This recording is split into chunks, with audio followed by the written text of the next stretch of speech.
warahmatullahi wabarakatuh. Sebelumnya terima kasih ibu-ibu sudah menyempatkan hadir di tengah kesibukannya. Pada kesempatan kali ini saya akan mulai sesi berbagi tentang apa yang saya pelajari selama mengikuti pendidikan calon guru penggerak.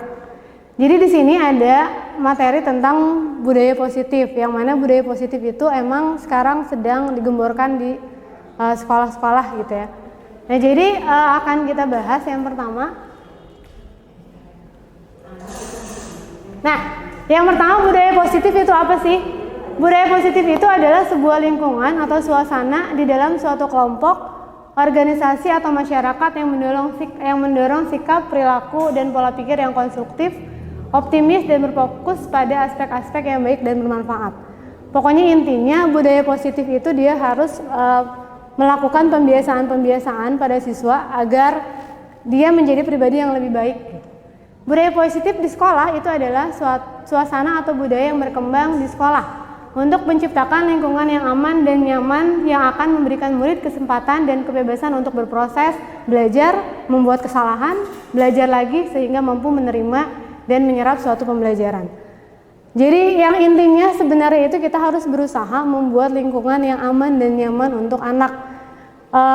Anak itu kan sekarang dia nggak betah rata-rata di sekolah gitu ya. Nah, makanya kenapa budaya-budaya positif itu harus dikembangkan untuk membuat anak itu merasa aman dan nyaman untuk berada di sekolah.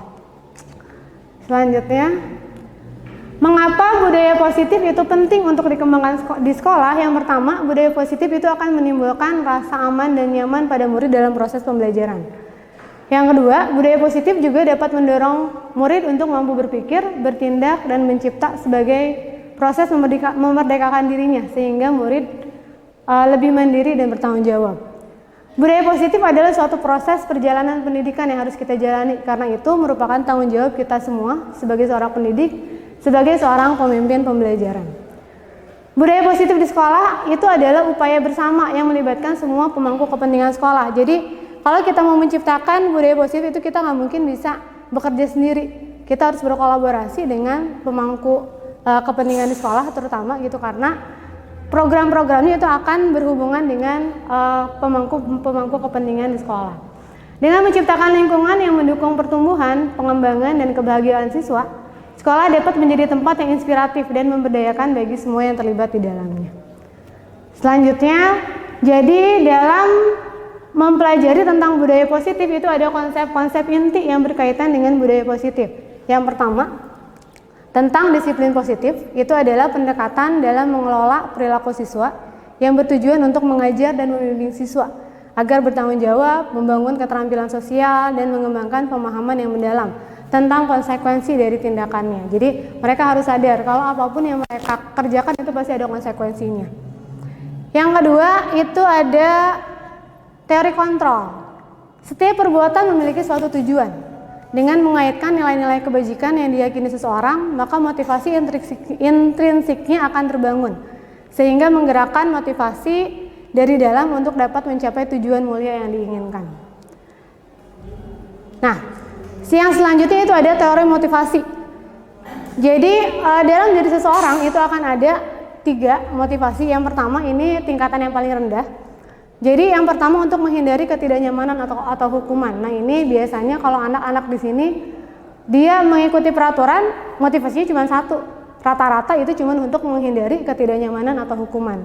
Nah, itu kenapa? Biasanya karena motivasinya ini kesalahan itu akan berulang lagi karena motivasinya itu masih dalam tahap hanya untuk menghindari ketidaknyamanan.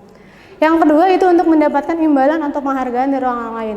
Ini sebenarnya kedengarannya masih agak nggak bagus gitu ya, karena dia motivasinya itu untuk mendapat imbalan atau penghargaan, tapi tingkatannya masih lebih tinggi daripada hanya untuk menghindari ketidaknyamanan, karena kalau menghindari ketidaknyamanan itu dia terpaksa gitu melakukannya. Nah, ini yang ketiga, ini yang kita inginkan. Jadi kita inginkan anak itu mematuhi peraturan itu untuk menjadi orang yang mereka inginkan dan menghargai diri sendiri dengan nilai-nilai yang mereka percaya. Kalau motivasi mereka udah yang ketiga ini, insya Allah mereka itu akan terhindar dari kelakuan-kelakuan yang melanggar peraturan gitu ya. Nah itu tugas kita sebenarnya, karena motivasi itu emang dari dalam diri gitu ya, tapi sudah tugas guru itu membangun motivasi kepada anak didiknya.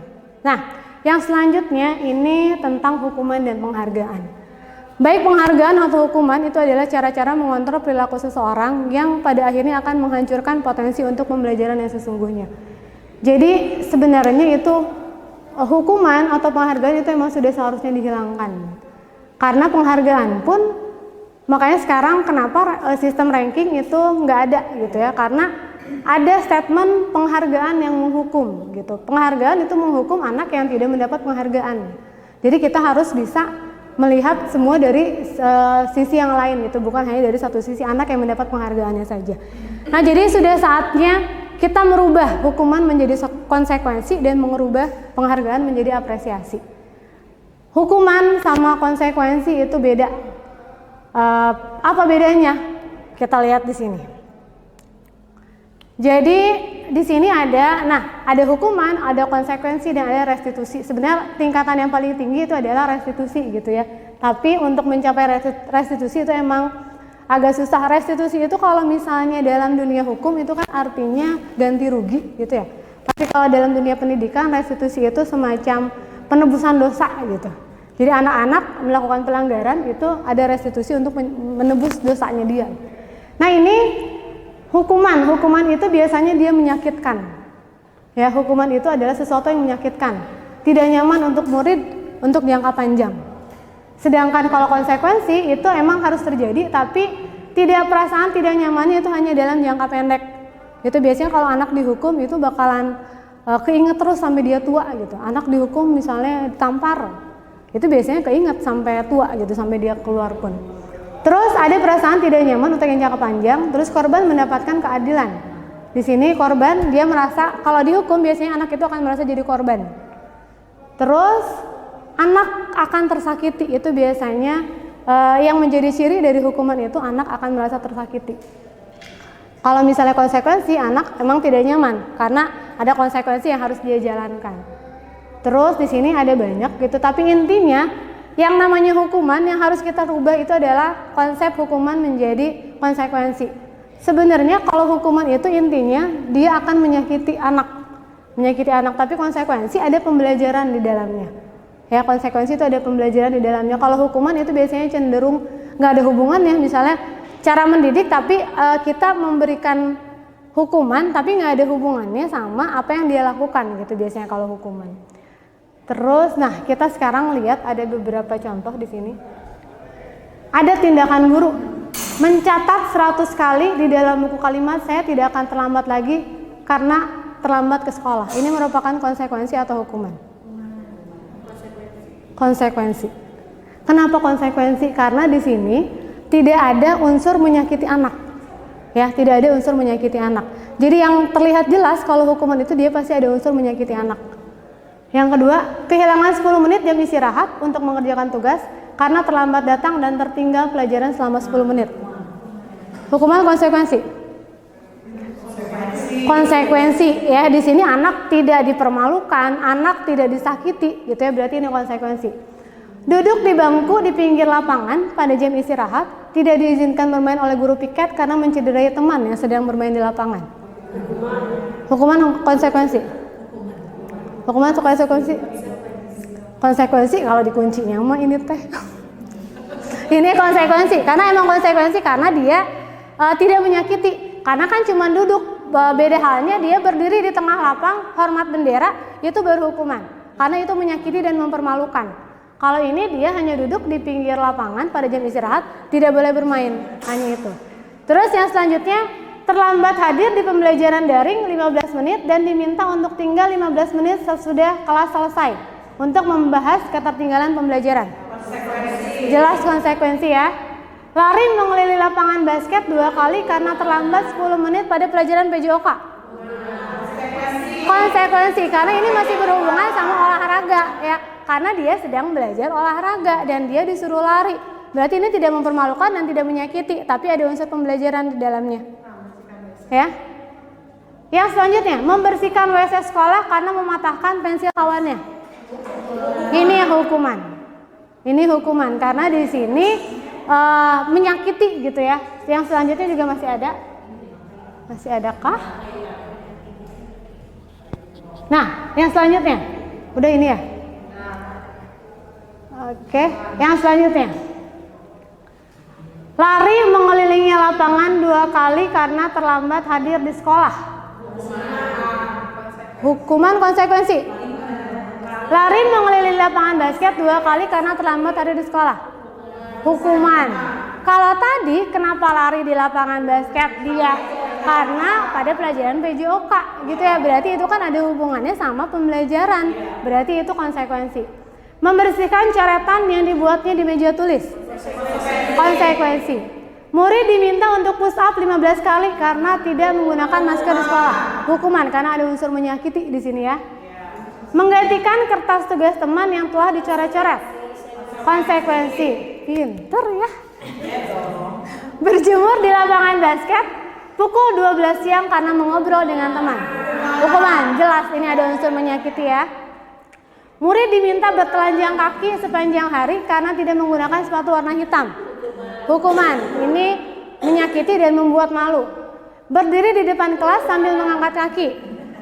Hukuman, udah lancar. Membersihkan tumbuhan air di meja tulis karena tersenggol pada saat belajar.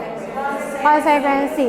Jadi jelas ya, jelas perbedaan antara hukuman dan konsekuensi. Jadi kalau konsekuensi itu tidak boleh ada unsur menyakiti. Mungkin perasaan tidak nyaman ada, tapi nggak boleh sampai menyakiti gitu, karena hukuman itu yang biasanya membekas di murid.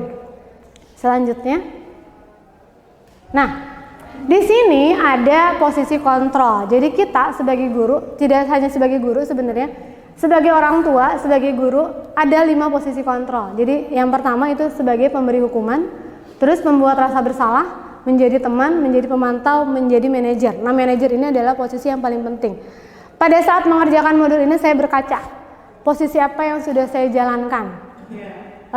Pada saat waktu itu libur, karena lagi libur, jadi saya merefleksikan terhadap anak saya. Posisi kontrol apa yang saya lakukan? Rasanya saya lebih banyak menggunakan posisi pemberi hukuman dan pembuat rasa bersalah. Kayaknya itu emang yang sering kita lakukan. Kita hanya bisa memberi hukuman sama membuat dia merasa bersalah. Kamu teh kenapa tuh mama teh kan udah capek-capek gitu ya. Tapi tetap aja masih nggak nurut gitu. Itu kan membuat anak merasa bersalah. Nah itu sebenarnya posisi kontrol yang kurang bagus ya. Sebagai teman ini mungkin posisi kalau di sekolah, di rumah juga ya. Sebagai teman itu posisi yang jauh lebih tinggi tingkatannya dibanding yang 2 gitu. Jadi kita memposisikan kayak misalnya ke murid, memposisikan sebagai teman itu bagus. Tapi kadang anak itu ngelunjak gitu ya. Di saat kita memposisikan sebagai teman, malah jadi nyalutak gitu, malah jadi nggak hormat gitu, itu yang susah. Pemantau, kalau pemantau biasanya dia berkutat dengan data. Jadi punya data gitu, si anak ini misalnya hari ini gini, besoknya gini lagi, besoknya gitu lagi, karena itu pemantau. Dan ini manajer. Manajer ini adalah tingkatan yang paling tinggi di mana dia bisa memilih saat kapan dia berusaha menjadi teman, saat kapan dia menjadi pemantau gitu. Jadi ini posisi yang sebenarnya menjadi tujuan kita. Nah, selanjutnya ada kebutuhan dasar manusia. Nah, jadi gini, kenapa sih anak itu selalu sering membuat pelanggaran? Jadi sebenarnya itu hanya untuk memenuhi kebutuhan-kebutuhan dasar mereka. Entah untuk bertahan hidup, entah itu untuk kasih sayang dan merasa diterima, penguasaan, kesenangan, atau kebebasan. Jadi sebenarnya kebutuhan-kebutuhan inilah yang sedang anak berusaha penuhi saat anak melakukan pelanggaran sebenarnya. Nah ini yang kadang kita lupa gitu, kadang kita lupa kalau mereka juga, karena mereka anak-anak ya, tetap mereka itu punya kebutuhan dasar. Nah ini yang kadang kita lupa. Ya selanjutnya, nah ini ada keyakinan kelas. Jadi keyakinan kelas itu adalah serangkaian keyakinan, nilai-nilai kebajikan dan sikap yang dimiliki oleh individu atau kelompok atau kelas tertentu. Keyakinan kelas tidak bersifat universal, tetapi mencerminkan pengaruh dan pengalaman sosial dari konteks kelas, sosial, individu atau kelompok.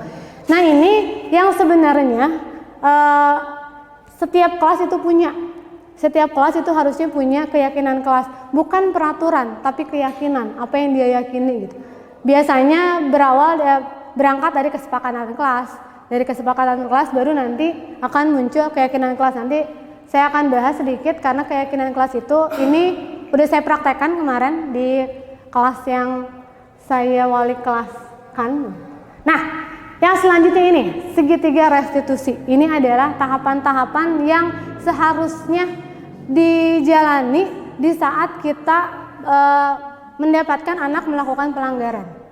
Jadi di situ segitiga restitusi itu adalah sebuah pendekatan yang berisi sebuah tahapan untuk memudahkan para guru dan orang tua dalam melakukan proses untuk menyiapkan anaknya untuk melakukan restitusi.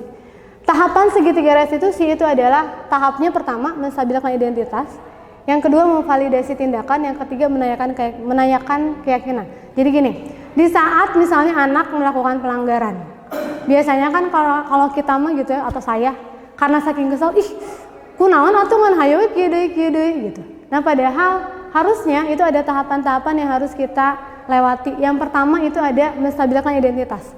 Di saat anak melakukan kesalahan, harusnya kita berusaha menstabilkan kondisi anak dulu.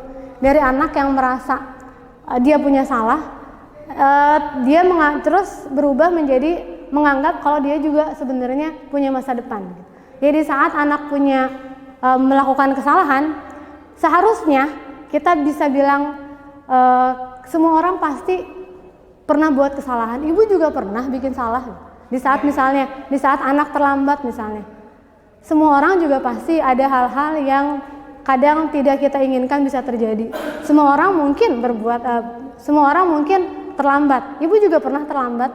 Nah, itu hal-hal seperti itu yang kadang kita lupa gitu. Jadi kita cuman fokus nyalahin anak aja. Harusnya anak juga kita berusaha menstabilkan identitas anak. Kalau anak juga dia nggak selalu terus-terusan salah kok. Itu manusiawi karena nggak cuma dia aja yang bikin salah. Kita juga pernah bikin salah gitu. Karena manusia itu emang tempatnya salah gitu. Nah, pada saat setelah menstabilkan identitas, kita baru memvalidasi tindakan. Kita tanya, kenapa atuh misalnya ada anak datang terlambat.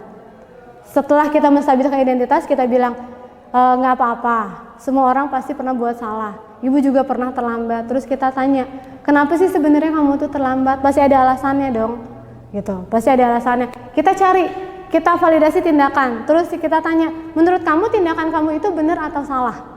Gitu ya, menurut kamu tindakan, karena anak harus meyakini dalam dirinya kalau dia itu emang salah. Bukan yang kita bilang, kamu tuh salah, kamu telat, harusnya kamu tuh gini.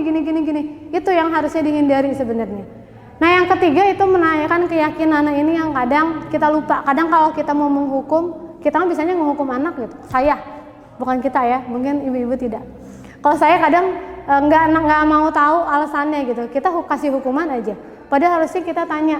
Nah, yang bagus itu kalau dalam segitiga restitusi itu harusnya kita memunculkan solusi itu dari anak. Jadi di saat misalnya anak melakukan kesalahan, setelah tadi kita menstabilkan identitas, memvalidasi tindakan, terus kita tanya, menurut kamu apa yang kamu lakukan itu betul atau salah? Apa keyakinan yang kamu langgar? Nilai kebajikan apa yang kamu langgar? Nah, kira-kira biar nggak kayak gitu lagi, solusinya gimana? Jadi solusi itu jangan muncul dari kita, tapi muncul dari anak. Itu juga membuat mereka berpikir gitu. Kalau misalnya terus-terusan semuanya dari kita, anak tuh nggak bakal mikir. Jadi sekarang juga saya pelan-pelan kalau ke anak suka kayak gitu. Jadi maunya gimana tuh? Biar kayak gini, nggak gini lagi harus gimana? Itu yang kadang kita lupa tanya. Nah, itu segitiga restitusi. Nah, ini keyakinan kelas yang sudah saya lakukan minggu kemarin. Jadi yang pertama itu ini kan dokumentasi keyakinan kelas di 12 multimedia 1. Jadi yang pertama tahapannya itu setiap siswa saya minta untuk menuliskan peraturan-peraturan yang diinginkan atau diperlukan di kelas. Jadi peraturan itu kesepakatan kelas atau keyakinan kelas itu munculnya bukan dari guru tapi dari anak. Jadi setiap anak saya minta tuliskan peraturan apa yang menurut kalian perlukan atau kalian inginkan ada di kelas ini. Ada yang misalnya nulisnya tidak boleh berisik katanya, tidak boleh bau kaki katanya gitu. Bebas, karena tiap anak itu pasti punya keinginan sendiri-sendiri gitu. Saya kasih dia kebebasan dan setiap anak itu menempelkannya. Setelah anak menuliskan peraturan-peraturannya, lalu tahap yang selanjutnya dari peraturan itu diubah menjadi kalimat positif. Kan kata psikolog juga kan nggak boleh menggunakan kata tidak boleh, kata jangan itu kan nggak boleh ya. Jangan, tidak boleh, itu nggak boleh. Jadi di sini dari peraturan-peraturan yang ada kita tuliskan kalimat positifnya dan tulis tulis nilai-nilai kebajikannya. Kayak misalnya tadi tidak boleh berisik katanya. Coba diganti kalimatnya jangan tidak boleh berisik. Terus anak bilang, ya udah Bu, pelankan suaranya, katanya gitu. Boleh, ya tulis. Jadi diganti kalimatnya dengan pelankan suaranya. Terus kita tanya, nilai kebajikan apa kira-kira yang tertanam dalam peraturannya itu, dalam keyakinannya itu? Oh, itu kenyamanan Bu, karena kita nggak nyaman kalau misalnya kelasnya berisik. Oke, berarti nilai kebajikan yang mau dimunculkan itu adalah kenyamanan. Terus kayak misalnya ada lagi, tidak boleh datang terlambat ke kelas, katanya gitu. Kita ubah kalimatnya ke dalam kalimat positif. Apa? Anak sendiri yang munculin gitu. Kita hanya memandu aja. Jadi misalnya kata anak, datanglah tepat waktu Bu. Ya udah, kita tulis datanglah tepat waktu. Nilai kebajikan apa yang muncul kalau kita datang tepat waktu? Kedisiplinan Bu, katanya. Kita tuliskan kedisiplinan. Jadi keyakinan-keyakinan kelas itu kalau misalnya munculnya dari dalam anak, mudah-mudahan gitu lebih gampang ditaati gitu daripada kalau peraturan itu munculnya dari kita. Nah, setelah itu barulah disusun ke dalam keyakinan kelas. Jadi dari sekian banyaknya peraturan yang dia inginkan, terbentuklah ada 5 waktu itu. Ada 5 keyakinan kelas yang disepakati bersama. Nah, keyakinan kelas ini harus mereka jaga, yang harus mereka taati gitu ya. Nah, setelah dari sini saya tahap selanjutnya mungkin saya mau buat poin-poin, karena saya nggak mau bikin hukuman, tapi saya mau ada konsekuensi. Konsekuensi itu biasanya datangnya nggak tiba-tiba, tapi harus kita rencanakan. Jadi saya bilang ke anak-anak di pertemuan selanjutnya kita bikin poin. Siapa yang melanggar keyakinan kelas ini akan dapat poin, gitu ya, akan dapat poin. Nah, nanti konsekuensinya apa kalau melanggar ini? Nah itu mungkin budaya-budaya positif yang harus dikembangkan di sekolah. Ada yang mau ditanyakan dulu sebelumnya? Ya. Jadi ini budaya positif ini saya rasa cukup penting gitu ya untuk dikembangkan di sekolah, karena manfaatnya banyak dan efek buat anaknya juga bagus gitu ya. Dari semua yang saya bahas, yang saya pelajari tentang budaya positif itu banyak manfaatnya. Yang saya rasakan juga anak rasakan. Mungkin pemaparannya cukup sekian. Terima kasih. Semoga bermanfaat. Ada yang mau ditanyakan atau mau berbagi? Enggak? Iya, itu sharing aja ya. Mengenai tadi yang hukuman dan penghargaan. Tadi kan konsekuensi dan penghargaan ya.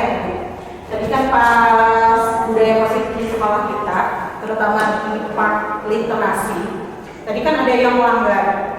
Salah satunya kelas 12 TKF 1 yang tidak siap untuk ke depan. Nah, kira-kira, tadi kan sebetulnya saya salah ya, ketika kamu berarti kalau tidak siap nanti dihukum membersihkan WC. Itu tidak boleh karena tidak ada kaitannya. Nah, menurut Bu Ertu nih, kira-kira konsekuensi atau hukuman apa yang pantas untuk mereka dan supaya ya tidak diulangi kesalahan tersebut. Tadi itu kan kalau konsekuensi pokoknya anak itu tidak nyaman itu nggak apa-apa gitu ya. Tidak nyaman itu nggak apa-apa, yang penting ya tidak membuat malu dan tidak menyakiti. Kalau saran saya sih kalau misalnya ke depannya misalnya ada kelas yang tidak menepati gitu ya, tidak siap, di sekelas aja disuruh ke perpus misalnya. Kalau misalnya biasanya kan perwakilan yang ke depannya satu, ini semuanya suruh membaca, bikin satu cerita misalnya gitu. Ya, bikin satu cerita. Jadi kan efeknya kerasa gitu, dan itu masih berhubungan dengan literasi gitu kan ya.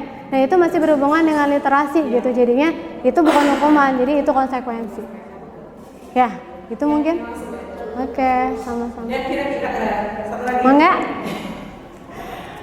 Kira-kira menurut Bu itu hal-hal apa saja yang bisa dijadikan budaya positif tersebut gitu. Misalnya di sekolah-sekolah, kalau di sekolah kita kan udah ada literasi, sholat duha dan lain sebagainya. Kira-kira yang lebih menarik misalnya atau apa saja gitu? Kalau misalnya rata-rata sih kalau di tiap sekolah juga yang banyak yang itu ya, yang udah kita lakukan literasi, terus apa tadi sholat duha, bersih-bersih. Cuma kemarin kayak Bu Nining sempat nanya numerasinya atau apa gitu. Nah itu ide bagus kalau menurut saya ya, karena selain ada literasi harus ada numerasi gitu kan, karena numerasi di sekolah ini kan emang kurang. Kayak tadi juga saya ngomong ke Pak Angga, gimana kalau kita adain aja cerdas cermat antar kelas misalnya gitu ya, ada sesi cerdas cermat antar kelas gitu ya, minimal ada satu anak lah yang mereka sifat yang di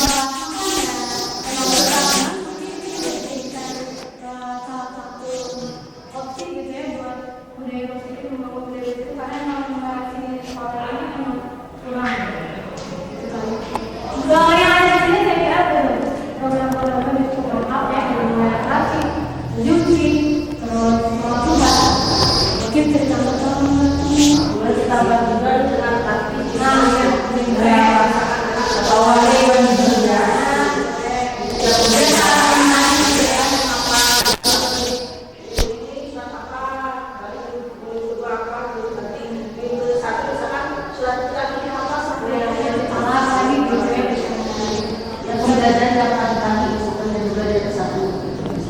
ya bisa banyak sebenarnya bisa dikembangkan ya, itu nanti mungkin jadi kita bicarakan sama kurikulum ya, itu perlu kita ada lagi?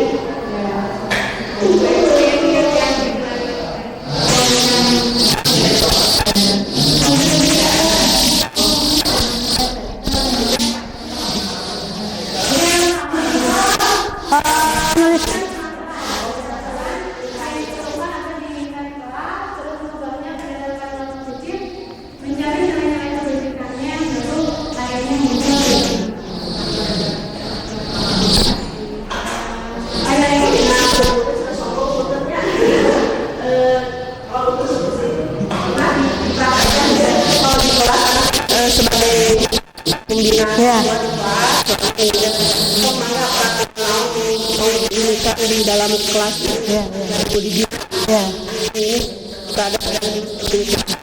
mungkin harus dikembangkan lagi ya hal seperti ini ya. Jadi anak mungkin kalau yang akan kita tahu tema positif menjadikan apa, nah sekarang gimana caranya aturan itu kita ubah namanya jadi keyakinan kelas gitu ya.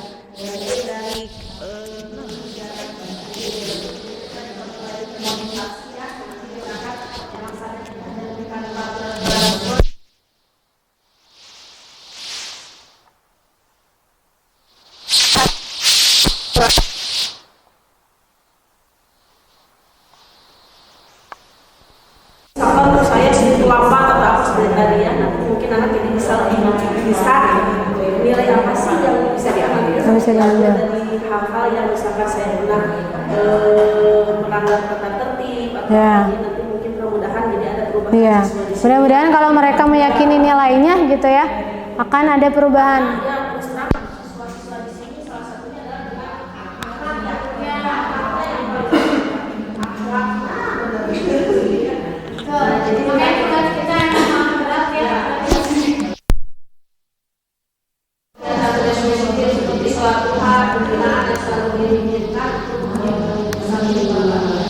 Terus kalau lebih bagus lagi itu sebelum pembelajaran itu siswa baru itu ada pembinaan.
actionnya gitu. Iya. Jadi di sana diperlukan kolaborasi gitu. Jadi bukan hanya Iya. Ide aja. hanya ngomong aja kan itu kritik ya. Iya. Tapi kan itu pengennya memberikan ide-ide gitu. Jadi ketika ada ide tersebut dilaksanakan ya kolaborasi itu Iya. sangat dibutuhkan. Ya karena misalnya cuma ide doang tapi tidak dipantau terus itu sama aja bohong gitu ya. Karena kalau misalnya kita punya ide yang harus kita kawal terus si idenya gitu supaya emang hasilnya juga ada. Iya, pokoknya intinya kolaborasi yang dibutuhkan karena kita nggak mungkin bisa kerja sendiri gitu ya. Ada lagi? Dan yang hal-hal yang seperti ini juga bagus sih, yaitu namanya juga terima kasih dari Iya. guru berbagi. Tadi kan dia kelas berbagi, tadi kan jadi kita tahu cara menghukum anak yang tadinya kita spontan kayak tadi saja saya yang ketika menangani anak yang salah udah kamu nanti barisin resep atau udah nanti nilainya dikurangin atau gimana. Iya, iya. Soal tentunya Iya. memang Iya. seperti ini yang lumayan ada pencerahan gitu supaya kedepannya kita lebih ya bagus lagi dalam menangani anak. Oke. Terima kasih komentar positifnya ibu-ibu, bapak-bapak. Cuman satu bapak-bapaknya. Bapaknya ada dua. Ibu-ibu, bapak-bapak, terima kasih. Ada lagi mungkin sebelum kita tutup? Ya. Ya, alhamdulillah. Semoga kegiatan kita hari ini, kegiatan berbagi, saling berbagi, sharing kita hari ini memberikan manfaat buat saya terutama, buat bapak ibu juga pastinya. Ya, akhir kata. Assalamualaikum warahmatullahi wabarakatuh.